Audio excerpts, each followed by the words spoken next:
What's up, everybody? You got Brentoborama here with episode 1 of the vlog. Tried to help good old Strebo out since he called me out on never posting to the Mutantville channel recently too much, and I guess that's true because I've been not really thinking so much about which channel I posted on my content, my 1 to 2 videos a week on, and this actually is the third piece of video content that I've created this week for Mutantville.com, but I guess there are some of you that don't visit Mutantville.com and you come by our videos strictly on YouTube. So, that being the case, I'm going to try to help out, and the days that Strebo doesn't do a vlog, I'll see what I can do.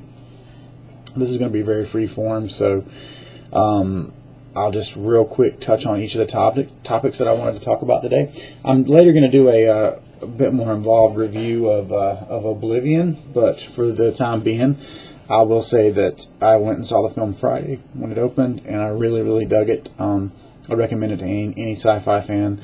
Tom Cruise means big budget. Big budget means good-looking sci-fi usually, and the story was great. The music, the casting, very good film. I'd consider going to see it again.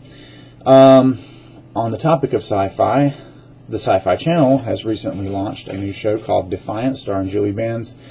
As is typical of sci-fi, it looks fairly low budget, unfortunately. I watched the pilot and wasn't really hooked in too much. There's a lot of CGI. All the monsters that they fought in it were 100% CGI and not really good CGI, so you know the effect that creates. It takes you right out of it, and the character development was poor. I watched about 10 minutes of the second episode. I'll probably finish watching that episode before I make up my mind, but I don't think this one's going to get me. I got turned on to Hemlock last week, Netflix series that what's his face is doing. Eli Roth. You know, Mutantville.com actually turned me on to that because I wasn't hip to it prior to that. So read the article that Strebo posted about it, and whenever I started watching it on Netflix, I kind of created sort of a little running dialogue, my comments and thoughts on it as I watched it. So I'm going to read that to you right now. Minor spoilers, but I don't think anything that would prevent you from wanting to watch, you know, at least the pilot to see if you were into it. So this is just for the pilot. It's 2 minutes and 38 seconds in. We've seen a young, obsessed man hooking up with a prostitute who looks like the object of his desire, a girl that he's sort of lusting after at school. And that particular girl is entangled in some sort of sapphic love affair with her teacher. They arrange like a booty call to meet up at a certain place at night. Sadly, the prearranged booty call is not to be, as said object of affections crosses paths with her fate and is killed by some strange beast who apparently consumes her body. In parentheses, I'm getting a strong werewolf vibe about now. Next, we're introduced to a mother and son pair of gypsies apparently new in town and on the grift. Some interesting dream footage of a snake eating himself, and he wakes up to a young girl staring at him, and she's sort of shy but talks about wanting to be an author and just starts stating various judgments that she's made on him. You're a gypsy. The kid corrects her. He's only half gypsy. Then a quick mention of the Carpathians is thrown in for good measure, and she accuses him of being a werewolf because his fingers, his index and his and I would love to know how they actually pulled that off too, if the kid actually has an index and middle finger that are the same length, but she says that's a sign of being a werewolf. To state the obvious, Famke Janssen, fine-looking woman. She's the mother of the obsessed young man, apparently some sort of heiress. She's Olivia Godfrey, we learn, and her son is Roman. Apparently she spends a lot of money on him, rents out a park for him to have this weird little date with his cousin. And then I put 6 hells, this is starting to feel like Twilight. I swear if a vampire shows up, I'm out. I won't even make it through the pilot. A flashback reveals that she also has a daughter, the Godfrey daughter, and she's some sort of mutant spawn, overlarge humanoid with a deformed face on one side and telepathic abilities. And also, if you touch her, her skin glows. Her father and uncle were estranged because the uncle was sleeping with Olivia, and ultimately the father committed suicide after a conflict with Olivia. And I also mentioned Famke is really trying too hard. Her rich English chick faux affluent accent is ridiculous. I actually thought it was a joke when she first started talking to Roman. I really thought it was like she was putting on an effect and it was going to stop, but she carries it throughout, and yeah, that doesn't work for me. After the dead girl is discovered, it quickly becomes evident that many of the authority figures in this town are in on some kind of secret, still leaning toward them all being some sort of werewolves or something.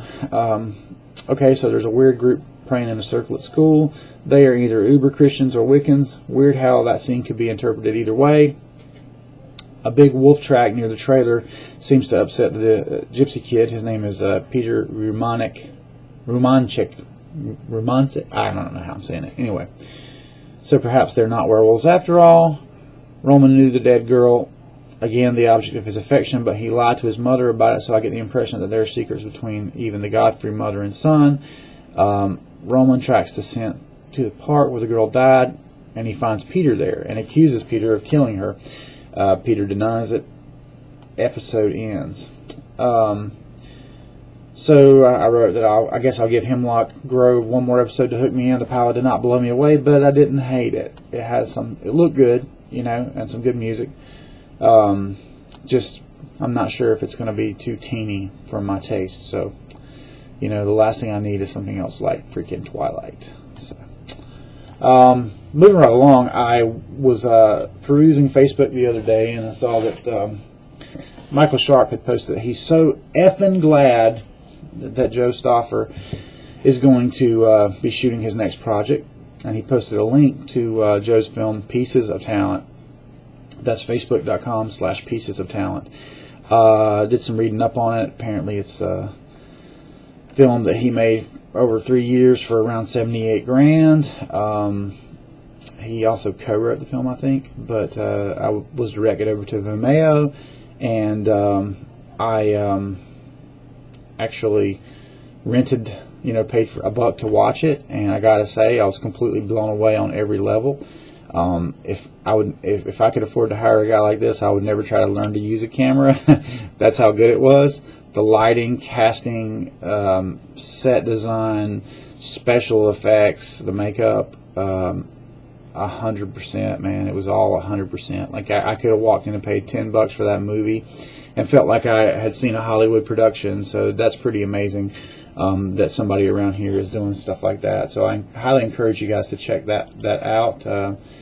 Check out the Facebook page and then find the Vimeo link from there and rent that bad boy, because wow, extremely well made all the way around. Great music, really good sound design, the lighting. I was just super impressed with it. It's really dark subject matter, but if that doesn't put you off, I would highly recommend that you check that out.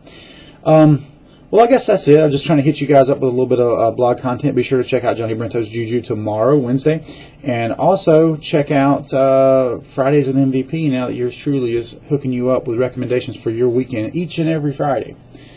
Thanks for watching, and we'll see you again on the Mutantville Players channel, or also on mutantville.com. Take care.